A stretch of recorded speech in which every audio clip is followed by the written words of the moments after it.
Hola, ¿cómo están todos? Hoy día en Mercado Global conversamos con Henry Cuyel. Él es gerente general de Le Fournil y tiene una vasta experiencia en el sector gastronómico.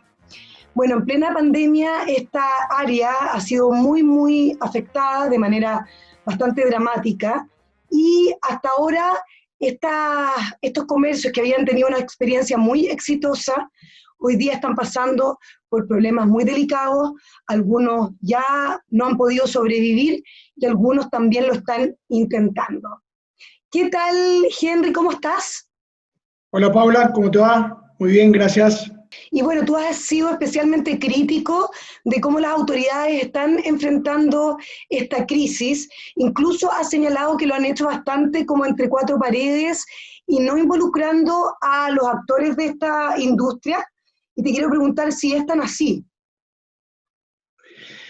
Mira, mi mirada es bastante crítica, básicamente porque cuando uno observa las experiencias de otros países, de cómo se está desarrollando los planes fundamentalmente de desconfinamiento, eh, vemos, o al menos yo observo, y esto es una opinión muy personal, cuidado, la observación que yo hago es que hay una descoordinación y, entre distintos actores del mercado, incluidos nosotros. ¿Sí? No es aislado esto, y eso se requiere de un trabajo muy coordinado de todas las partes.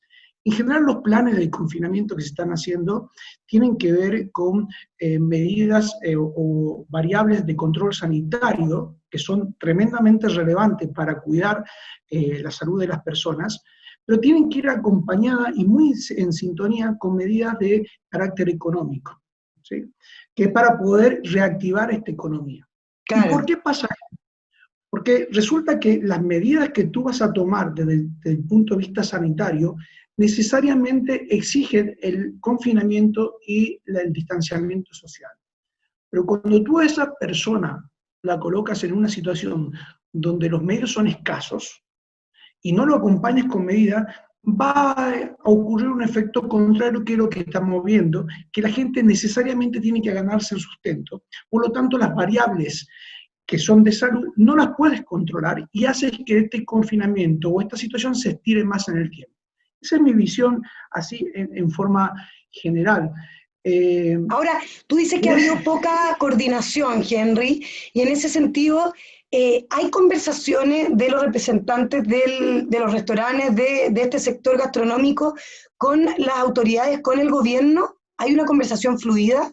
Sí, ha habido ya el gremio de lo gastronómico ha tenido, nos consta que ha tenido reuniones extensas, sobre todo con el Ministerio de Economía, se llegó a un acuerdo de un protocolo donde es fundamental el tema del distanciamiento entre las personas para poder asegurar cierta demanda, porque eso de alguna manera te va a condicionar si es operable o no el negocio. ¿Ya? Pero por otro lado, el MinSal y a través del Ministerio del Interior salieron desarrollando un piloto con un 25% de aforo. Eso no cuadra porque básicamente si te pones en el caso extremo de un local, una cafetería que tiene 4 mesas, vas a tener que poner una mesa funcionando con un garzón, con un cajero, porque no vas a poder manipular a una persona atrás. 3 personas para generar una venta de una mesa. Eso es totalmente inviable.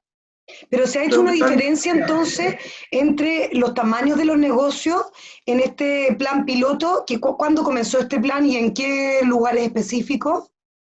Partió del sur, en la zona de los ríos de Aysén, partió del ¿Ya? sur, y las noticias se pueden ver.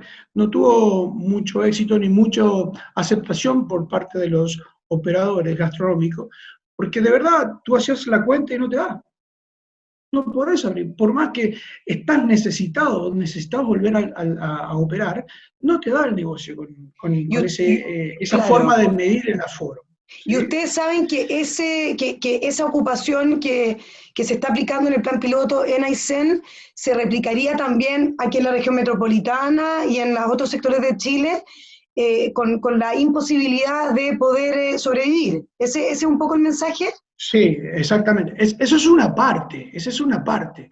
Por eso te decía que es importante tener las medidas de liquidez, de empleo y de demanda, son fundamentales que vayan con esta paso a paso. Esas medidas están tomadas. Eso es el segundo plan que presentó el ministro Briones, y que todavía no hay definiciones concretas.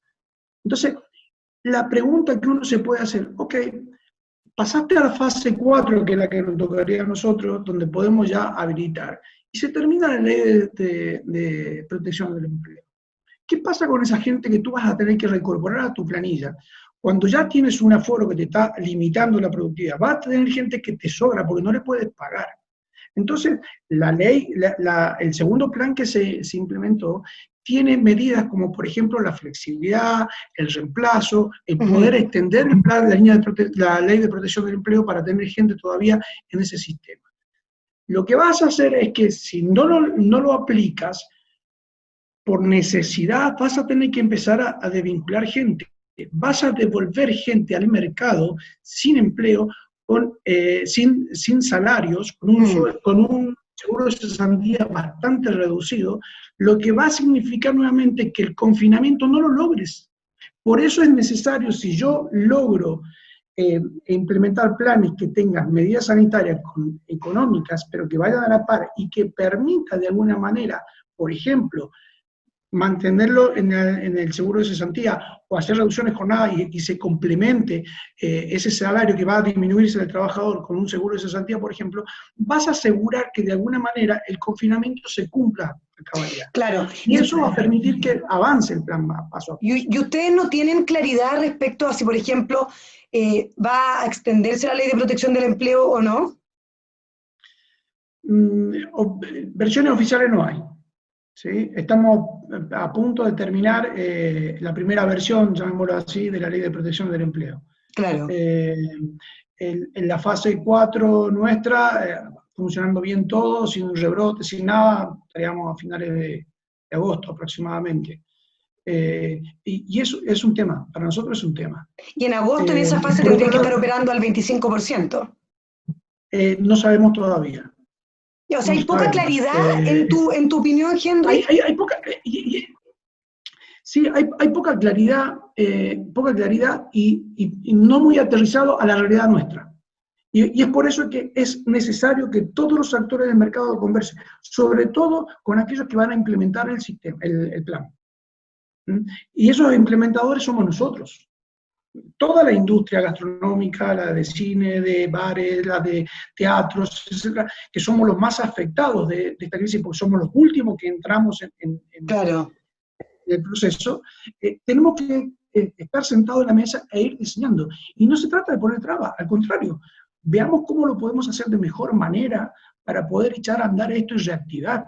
A nadie le interesa esta situación, nadie la ha planeado.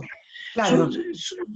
Acá se genera, el confinamiento genera una crisis de economía real tremenda, porque por un lado el consumidor no lo deja salir y no puede consumir, pero por otro lado el trabajador no puede ir a la empresa a trabajar porque está confinado, por lo tanto tampoco hay oferta.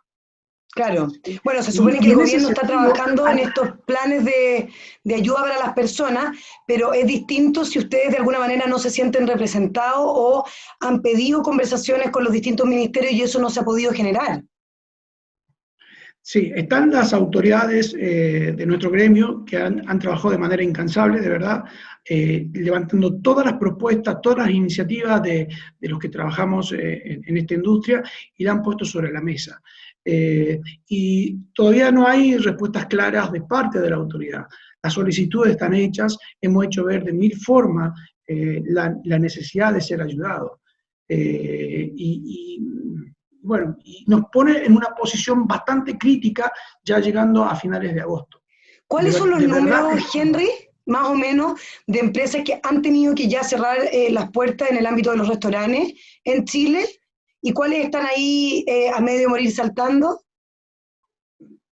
Yo no tengo claro los números de cuántas empresas del rubro gastronómico ya han cerrado o van a cerrar. Sí te puedo dar números generales y que son determinantes. Si tú revisas impuestos internos, son más de 76.000 empresas que se agrupan dentro de lo que se categoriza como restaurantes y hoteles. De esas 76.000 empresas, el 98% de esas empresas son micro y pequeñas empresas. No tienen facturaciones que superen los 25.000 UF al año. La vulnerabilidad de esas empresas es altísima. En general, los restaurantes tienen márgenes muy pequeños y manejan cajas que no duran más de una semana, e incluso el día a día van trabajando. Por lo tanto, un proceso de confinamiento como el que llevamos ya de 4 o 5 meses es insostenible. La Ley de Protección del Empleo, como el crédito COVID, eran dos pilares fundamentales para generar liquidez al sistema y darle de alguna manera subsistencia a esto. Por diferentes motivos no llegó. La ley el crédito COVID, básicamente, al pasar por los bancos y asignarles responsabilidad, independiente que tenga una garantía estatal, tú le asignas una responsabilidad al sistema financiero para que asegure la devolución de esos dineros, no está calificando nuestro sector, por lo tanto no permeó ese crédito al sector. La Ley de Protección del Empleo pasa exactamente lo mismo. Partimos con una ley donde se nos decía que teníamos que cotizar al 50% de la imposición de ese trabajador. Por una ley corta, días después que se aprobó la Ley de Protección del Empleo, se nos exige el 100%. En la medida que fue extendiendo y no te llegó el crédito COVID, tú empezaste a endeudarte. Claro. La ley te permite que tú puedes declarar no pagar, pero eso es pasivos a futuro, que vas a tener que enfrentar. El poco COVID que llegó, el poco crédito COVID que llegó, no superó al 80% de un mes normal de venta, cuando la planificación era para 3 meses. Claro. Ese COVID lo endeudaste y lo hiciste para pagar solamente imposiciones casi. Mientras tanto, te siguen corriendo los arriendos, te siguen corriendo las energías, te siguen corriendo un montón de otros servicios. En todo este periodo de confinamiento tú no lo estás pudiendo pagar y lo estás acumulando. Y en ese sentido, Henry, ustedes también decían que aquí se había intensificado la guerra entre David y Goliat, chicos contra grandes, porque tengo entendido que hay mucha rencilla entre, por ejemplo, los restaurantes que están en centros comerciales, y ya hemos conocido de un par que han tenido que cerrar las puertas porque tienen que seguir pagando arriendo y otras cosas. Sí, en general, a ver, hay muchas, vuelvo a hablar desde mi impresión y mi observación desde afuera. Tú tienes muchos operadores que trabajan en mall y han construido todo su canal de venta en los malls. Claro. La composición o la estructura de los arriendos de los malls es bastante compleja y una componente importante son los gastos de comunes y los fondos de promoción. Pero lo que ha ido sucediendo es que no te han cobrado la tarifa normal por UF por metro cuadrado, pero sí los gastos comunes y sí los fondos de promoción. Eso es altísimo, llega a representar casi el 50-55% más o menos de un arriendo tipo. Igual sigue siendo caro para tener operaciones que están cerradas. Eso te genera una asimetría terrible, terrible para cualquier negocio. ¿Por qué? Porque además tú vas a ver que cuando venga el paso a paso, el mall también va a tener un aforo. También va a tener una reducción de flujos. Cuando tú entraste al negocio del mall, tú dijiste o analizaste el negocio y dijiste, bueno, mira, el mall, te voy a inventar, tiene al año 10 millones de visitas, por lo tanto tú metes en una ecuación un porcentaje de ese flujo que llegue por el ticket promedio que vendo, más o menos pago el negocio a la tarifa que me está vendiendo. Cuando viene la post-crisis, tú tienes un confinamiento ya, esos 10 millones de visitas ya no lo vas a tener, primero. Probablemente por un largo periodo, digamos. Por un buen largo periodo. Claro. Lo segundo importante es que cuando nosotros, los restaurantes, estamos dentro de una actividad que hace el consumidor en el mall. Va a ver ropa, va a comprar algo, va a pagar algún servicio, y en esa hora, o 2 horas, o 3 horas que está paseando en el mall, hay una instancia de comer. Cuando existe esta situación y hay inseguridad sanitaria, lo más probable que va a suceder es que la gente va a reducir esos tiempos y va a ir a lo específico. Por lo tanto, la probabilidad de que yo sea elegido para satisfacer alimentación en ese poco tiempo que tengo va a ser menor. Entonces, estas ecuaciones que tú hiciste cuando firmaste el contrato ya no se cumplen. Y se mantienen constantes. Y te genera una asimetría gigante. ¿Y qué se puede hacer concretamente? Concretamente se tiene que conversar bastante, a mi entender, fuerte con los operadores MOL para hacer ver que acá hay una realidad no adecuada para nadie. Los contratos MOL tienen tarifas de variable y tarifas de fijo. Lo ideal sería ir con tarifas de variable, ¿sí?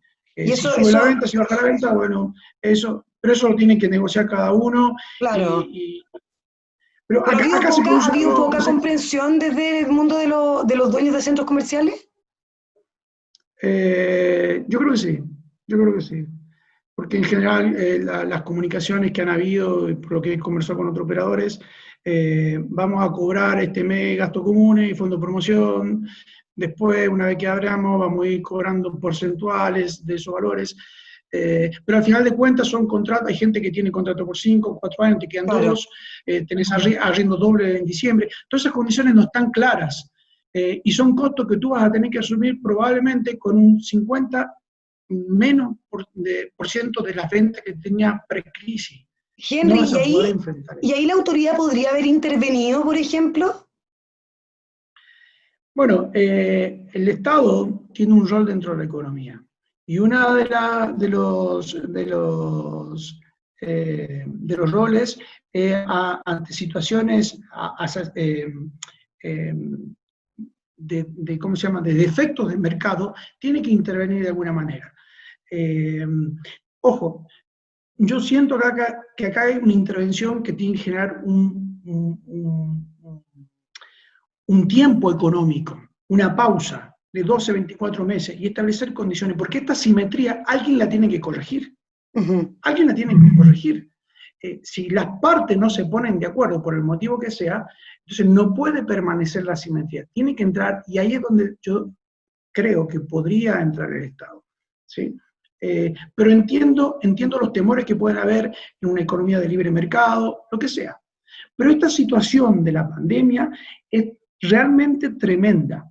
Realmente es justificación para poder hacer todo lo posible y poder regular el mercado, permitir que las partes puedan conversar y dinamizar nuevamente la economía.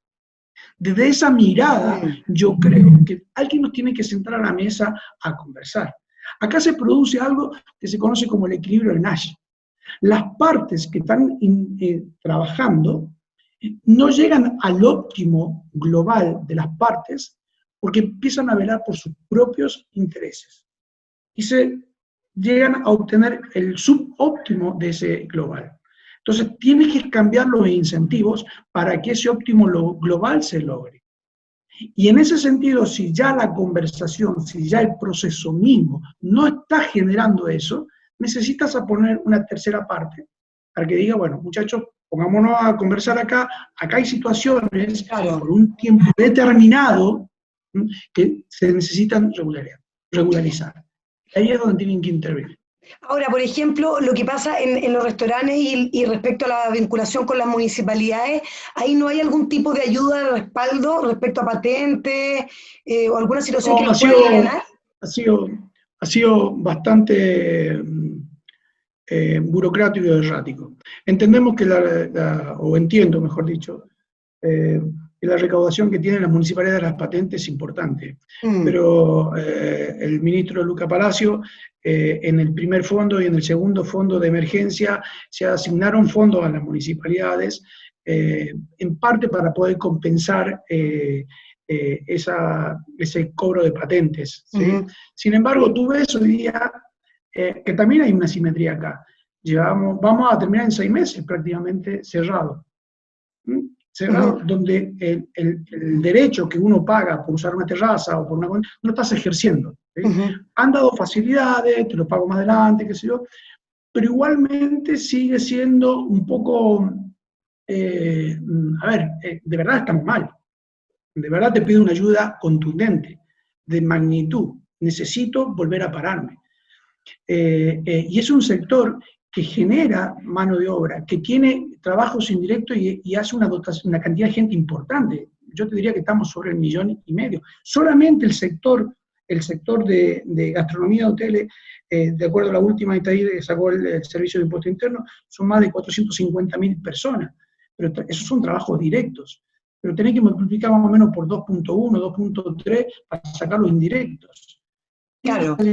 Casi el dinero medio. O sea, es importante la cantidad de trabajo que tú generas. O sea, necesitas tener ayuda. Y concretamente, ¿cuál es el llamado, Henry, que haces tú a la autoridad para pasar este momento que yo sé que es bastante dramático en hoteles grandes, chicos, restaurantes de gran tamaño y también los pequeños? Concretamente, ¿cuál es como el llamado de atención y la solicitud de ayuda? ¿Y cuál es la proyección respecto a cómo se va a golpear la inversión y el empleo? Bueno, lo primero que nada es trabajar de manera coordinada.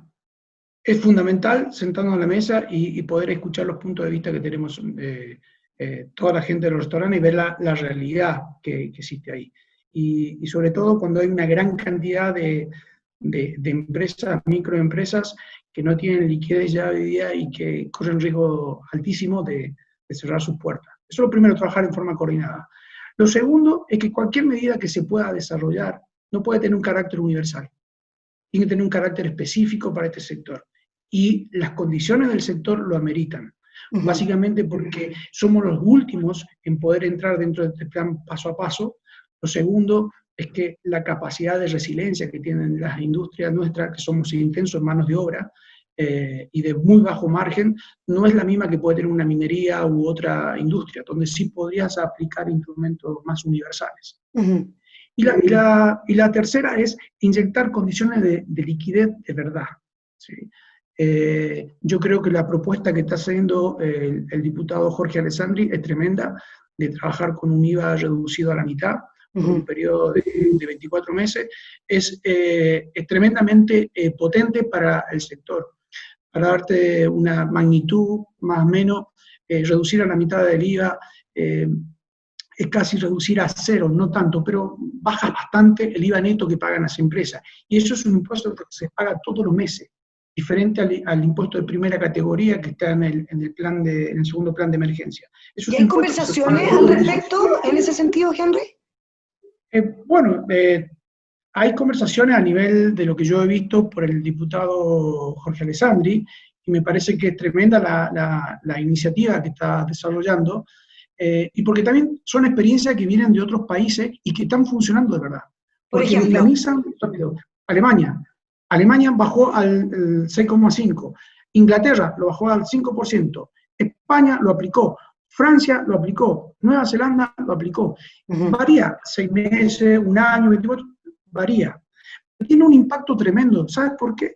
Porque si tú bajas casi a la mitad del IVA neto, o un poco menos, te puede salir por lo menos una planilla de un local de remuneraciones. Tienes ahí un claro ejemplo de cómo puedes ese ahorro que te estás generando, destinarlo a no generar desempleo. Puede permitirte pagar lo que estás debiendo, de manera tal de mantener la cadena de proveedores y no dañarla como está pasando ahora, que no se rompa. Entonces, se genera un círculo virtuoso. El Reino Unido acaba de autorizar que se va a pagar el 50% de los consumos facturados en los restaurantes de lunes a miércoles. Está haciendo una transferencia directa al consumidor, pero le está diciendo que vaya y la gaste en el restaurante, ¿sí? Y lo va a reembolsar en un 50%. Está generando un círculo virtuoso y está volviendo a dinamizar la economía. Ese tipo de ayudas son la liquidez que necesita el sector. Henry Cuyel, 1.000.000 de gracias por esta interesante conversación. Sabemos que el sector de la industria gastronómica es muy, muy complejo en este minuto, está totalmente afectado, y es importante saber lo que están pensando los distintos actores frente a esta crisis que parece no tener un fin tan a la mano, ¿no? Tienen que saber que los episodios de Mercado Global los pueden encontrar en todas nuestras plataformas, en nuestros podcasts, en Tele 13 Radio, en Instagram TV, en Facebook y en nuestro canal de YouTube.